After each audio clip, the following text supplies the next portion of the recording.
नमस्ते दोस्तों। मैं आपको अपने यहाँ की घटना बताने जा रहा हूँ, जो मेरे साथ 1-2 दिन पहले घटी।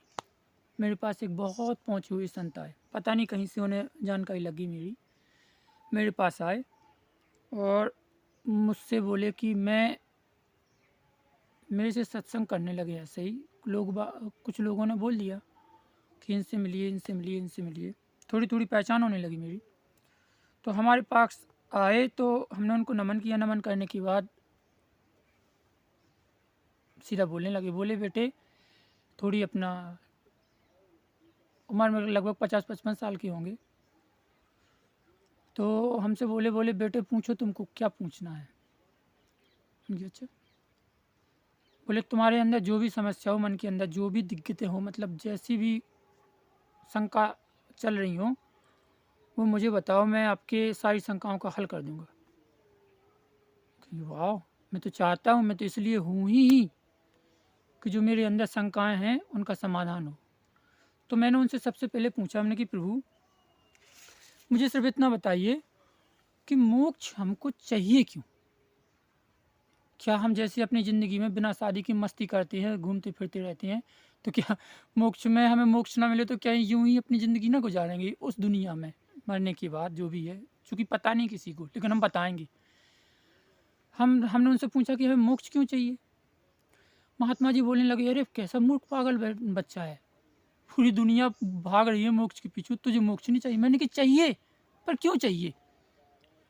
क्या मैं अकेला पर्याप्त नहीं हूँ? जैसे यहाँ से मर जाऊँ तो क्या मैं अकेला पर्याप्त नहीं हूँ ज़िंदगी जीने के लिए? कि उस युग में जैसे देखे होंगे आपने कि जैसे नहीं मिला मोक्ष, कई लोगों को नहीं मिलता। ज़रूरी थोड़ी कि सबको राशन की दुकान है सो मोक्ष ले लो, मोक्ष ले लो। नहीं मिलता, मुझे भी नहीं मिलेगा। तो मेरा होगा क्या? और फिर मुझे मोक्ष चाहिए क्यों? मैंने ये उनसे पूछा। फिर बोले कि देखो भैया ऐसा है कि मोक्ष चाहिए क्यों? बोले कि जो 84 लाख योनि होती हैं, जो वेद शास्त्रों में लिखी हैं, उनमें आपको भटकना नहीं पड़ेगा। मैंने कि जैसे मान लीजिए हम भटकते भी हैं, 84 लाख योनियों में हम भटकते हैं। तो क्या जो 84 लाख योनि वाले जीव हैं, उनको ये पता है कि हम पहले मनुष्य थे? बोले नहीं। तो मैंने कि हम भी ठीक है। अगर मैं मेंढक बन जाऊँ, तो मैं ठीक हूँ।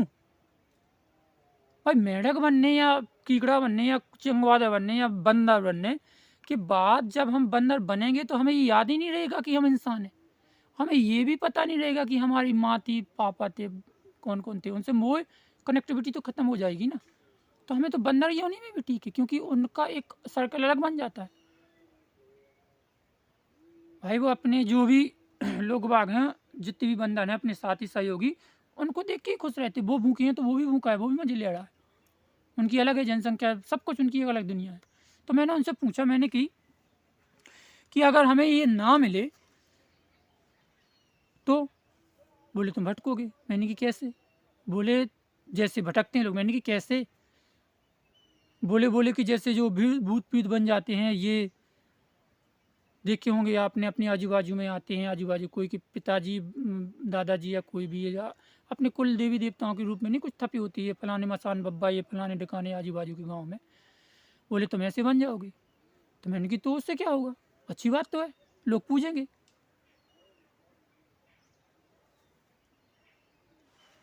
मुस्कुराए और कुछ नहीं बोले। तो मैंने उनसे दूसरा क्वेश्चन किया। मैंने कहा मोक्ष या स्वर्ग आखिर है क्या?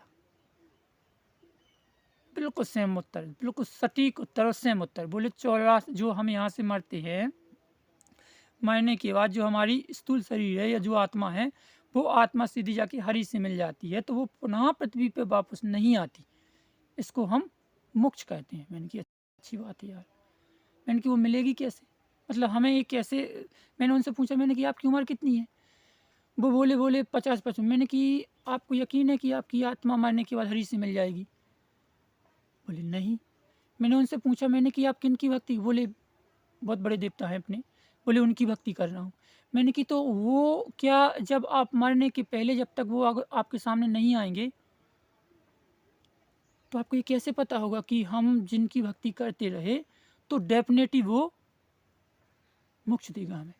क्या आप मरते मरते तक आपके अंदर ये संदेह नहीं रहेगा कि हम जब मर रहे हैं और हमारी जो शंका अंदर से थी कि प्रभु दर्शन देंगे या कोई तो मुझे बताएगा कि जो आपने भक्ति की है तो उससे मोक्ष मिल गया, तो तुम शंका समाधान में नहीं मरोगे भाई। एग्जैक्ट जब तक पता क्लियर पता ना हो तो तुम्हारे अंदर तो शंका रहेगी ना। जैसे आप किसी महान ईश्वर की भक्ति कर रहे हो, जब तक वो ईश्वर आपको दर्शन ना दे या किसी के माध्यम से या कोई ऐसा अलौकिक रूप में कोई विशेष दिव्य चमत्कार ना करे, जो प्राकृतिक के हस्तक्षेप, जो प्राकृतिक के नियम है उन नियम को तोड़े ना। मैं सोच समझ के ही बात कर रहा हूँ कि जो छोटी छोटी इच्छाएं वो तो कोई भी पूर्ण कर सकता है, लेकिन जो प्राकृतिक के नियम है, जैसे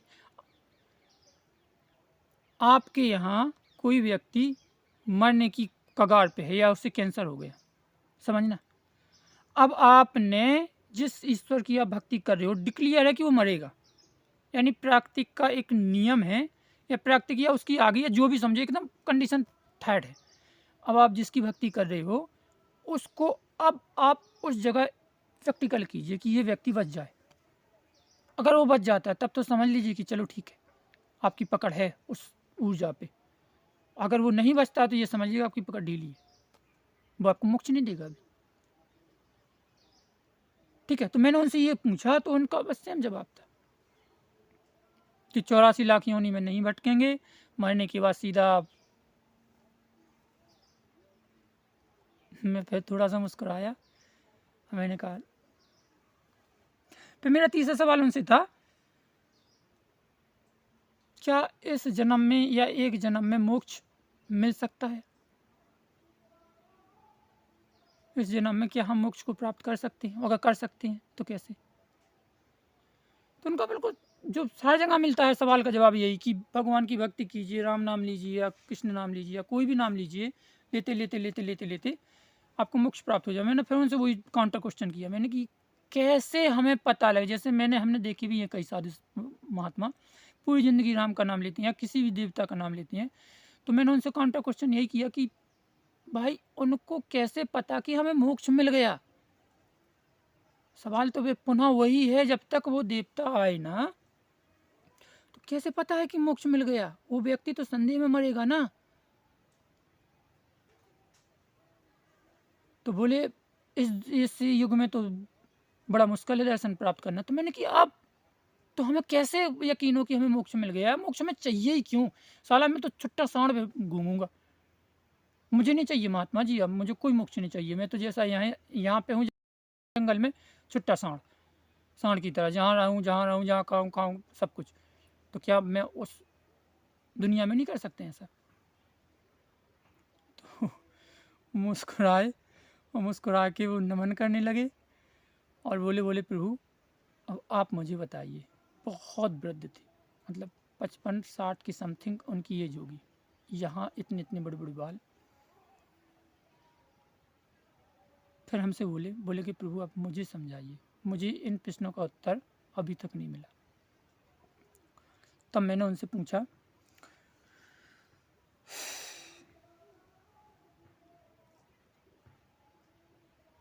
शुरू से पुनः पहला क्वेश्चन लेते हैं, हमको मोक्ष चाहिए क्यों? जाहिर सी बात है, मोक्ष का मतलब ये है कि इस दुनिया में तो हम आराम से अपनी कैपेसिटी के अनुसार काम कर रहे हैं, खाना मिल रहा है, सब कुछ मिल रहा है, अपने परिवार से मिलजुल रहे हैं, सब कुछ है। आपने कभी एक चीज़ देखी है कि जब हम सपने में सोते हैं तो सोने के बाद जो हमारा स्थूल शरीर निकलता है, जो सपने में आप देखते हो, गौर से समझना, उस सपने में आपकी जो इच्छाएं अभी हैं वो उसकी सपने में भी वही इच्छाएं होंगी। अगर आपका प्रेम किसी से है तो सपने में भी उससे वो प्रेम होगा। अगर आप अभी किसी से डरते हो, पुलिस से, किसी से, बंदूक से, किसी हथियार से, तो सपने में भी आप उससे डरोगे। अगर सपने में आज अभी तुम नाकों से डरते हो तो सपने में भी उससे डरोगे। डी अकॉर्डिंग बिल्कुल सेम कंडीशन। जो ये दुनिया है वही एक वो दुनिया है। प्रैक्टिकल करके देखना, सपने में भी अगर आपको किसी ने छुरा मार दिया, चाकू मार दिया, तो दर्द होगा बट मरोगे नहीं। किसी ने गोली मार दी अगर, तो आपकी आर पार हो जाएगी, दर्द होगा बट मरोगे नहीं। क्यों? क्योंकि उसके वो सपने की दुनिया वाला जो शरीर है उसमें 2 तत्व नहीं है, जिसकी वजह से वो क्षयहीन नहीं है। उसको अगर आपको प्यास लगी है ना, अभी प्यासे लेट जाओ, तो जब आप सपने देखोगे तो पानी के ही देखोगे, पानी इतना पियोगे, इतना पियोगे, इतना पियोगे, बट प्यास नहीं बुझेगी। क्यों? क्योंकि अभी उसकी कनेक्टिविटी आपसे है, इस शरीर से, इस स्थूल शरीर से। समझिएगा, जब तक इस शरीर से उसकी कनेक्टिविटी है तो इसको चाहिए इस वाले शरीर को जो 5 तत्वों से बना है। जब तक इसमें पानी नहीं डालोगे वो उसकी प्यास नहीं बुझेगी। जैसे ही आपने इसमें पानी डाला उसकी प्यास बुझ गई, क्योंकि वो इसमें कनेक्टिविटी में अटैचमेंट है, वो छोटा शरीर जिसे हम अलौकिक दुनिया बोलते हैं, प्रीति योनि, देव योनि, कुछ भी बोलते हैं। तो वो इससे संबंधित है अभी, जब तक आपकी कनेक्टिविटी है, आप जब तक आप जुड़े हो, और जब तक आपका ये 5 तत्वों का शरीर है, ये इससे जुड़ा है। बात समझे? तो इसकी जो अंदर वाला सूक्ष्म रूप से जो दुनिया है ना, उसकी आवश्यकताएं इस शरीर से पूरी होती हैं। और जैसे ही ये शरीर मिट गया, नाश हो गया और इससे वो निकल गई, तो वो इससे कनेक्टिविटी खत्म कर लेगा। अब उसको अपनी स्वतः अपनी आवश्यकताएं पूरी करनी है। समझिएगा? तो एक वो दुनिया हुई, एक ये दुनिया हुई। अब उस दुनिया के कुछ नियम है। वो नियम ऐसे हैं, क्या इतने करोड़ों लोग भूत प्रेत आपने देखे होंगे, या किसी के ऊपर आपने तांत्रिक विद्या उतरते देखी हो, मैंने तो कई देखी हैं। तो उनको पूजा रचा हम देते क्यों हैं?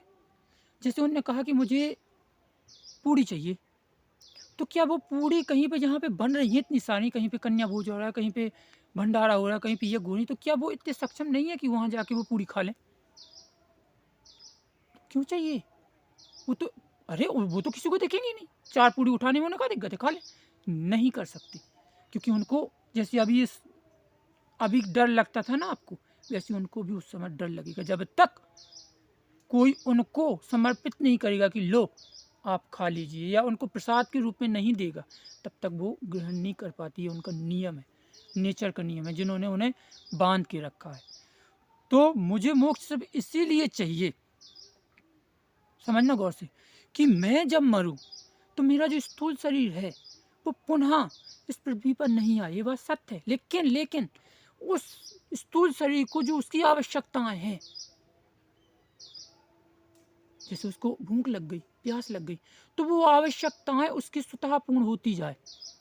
आपने देखा होगा गांव पूरा मोहल्ला में जो हमारे ब्रह्मदेव होते हैं, या कोई भूत प्रीत होता है, या कोई भी होता है, वो अक्सर क्या बोलता है, देखना कभी तांत्रिक विद्याओं में या कभी किसी को लगे हुए, तो वो ये बोलेंगे कि मुझे स्थान दो, स्थान दो, स्थान दो। क्यों? क्योंकि वो चलायमान होते हैं, उनको भूख लगती है, उनको प्यास लगती है, तो बड़ी मुश्किल से तो तुम मिले, और तुम्हारे जरिए वो अपनी ज़िंदगी बनाना चाहता है। इसलिए जब तुम उसे, वो क्यों बोलता है कि स्थान चाहिए, हमारे ब्रह्मदेव क्यों बोलते हैं हमें स्थान चाहिए, हमारी देवी क्यों बोलती है, या कोई शक्ति क्यों बोलती है स्थान चाहिए, वो इसीलिए कि जब आप उसे स्थान दोगे, तो जब स्थान दोगे तो तुम्हारा कर्तव्य और तुम्हारी भूमिका रहेगी कि उसे ता जिंदगी भर प्रसाद खिलाओ, पूजा करो उसकी। और वही तो चाहती है कि हम भटके ना, हमारा जो शरीर है उसे भोजन पानी सब कुछ मिलता जाए, यही तो है। इसलिए तुम्हें मोक्ष चाहिए कि हमारा जो शरीर, देखिए आज के युग में कई लोग इन चीज़ों को नहीं मानते। मैं भी पहले ऐसा ही था कि नहीं मानता था, लेकिन मैंने जब कुछ ऐसे प्रीतियोनी से संबंधित या सामना हुआ हमारा, जिनसे हमने देखा है और हमने बात भी की है, तब उन्होंने इन चीज़ों को बड़ी बारीक से मुझे बताया। एक जगह गया था मैं, एक तांत्रिक विद्या की लगी थी एक लड़की को, तो उनके पास गया था। तो चूँकि मैं जानता कुछ नहीं, बट ऐसे ही गया था, बुलाए थे उनने। तो उनसे मैंने यही क्वेश्चन किया, मैंने कि प्रभु आप भटक क्यों रहे हो, क्यों लगते हो किसी को, भाई तुम लगते कि तुम्हें इससे मज़ा क्या आता है? बोले कुछ नहीं, खाना पीना चलता है, भूख लगती है, हम लगते हैं। ये उस तांत्रिक के ऊपर जिस जिस जिस लड़की के ऊपर लगी थी ना वो विद्या, उसने मेरे से ये बात बताई। बोले कोई नहीं लगना चाहता, बोले भूख प्यास से जब तड़पते हैं ना, और जब कहीं कोई वीकपन या कमजोरी होती है, हम सिर्फ खाना के लिए लगते हैं। और जब जैसे हमें खाना मिल गया और किसी ने दबाव बस हमें भगाया, तभी भागते हैं, वरना भागते भी नहीं, क्योंकि हमें खाना इसी से मिलता है। ये जो भी खाएगी अंदर से वो ग्रहण करता रहेगा। आपने देखा होगा कई भूत प्रीत ऐसे होते हैं कि जो उनका मन चला सीधा, उन्हें पता लगा कि पूड़ी खानी तो पूड़ी पूड़ी पूड़ी पूड़ी खानी है। कई ऐसे होते हैं कि बिल्कुल डरे हैं, सद्दे सुद्दे। मतलब भूत की जैसी कैटेगरी होती है, उस आधार पर उस व्यक्ति में परिवर्तन होते हैं। तो समझ लिए, तो मुझे मोक्ष चाहिए इसलिए कि हम इस शरीर में अभी तो हैं, कर रहे हैं, सब कुछ है, मतलब क्षमताएं हैं, लेकिन जब हम मरें तो हमारा एक शरीर जो सपने में अभी देखते हैं ना, वही शरीर, अभी तो कनेक्टिविटी, वो कनेक्टिविटी कटने के बाद जब वो शरीर जाता है तो उसकी जो भी आवश्यकताएं हैं वो पूरी हो, वो भटके ना, वो भूखों प्यासों तड़पे ना, इसलिए हमें मोक्ष चाहिए। क्या ऐसा नहीं हो सकता कि वो भूत बने ही ना, वो आत्मा बने ही ना भूत, हम कुछ ऐसा नहीं कर सकते कि वो आत्मा भूत ही ना बने, है कि नहीं?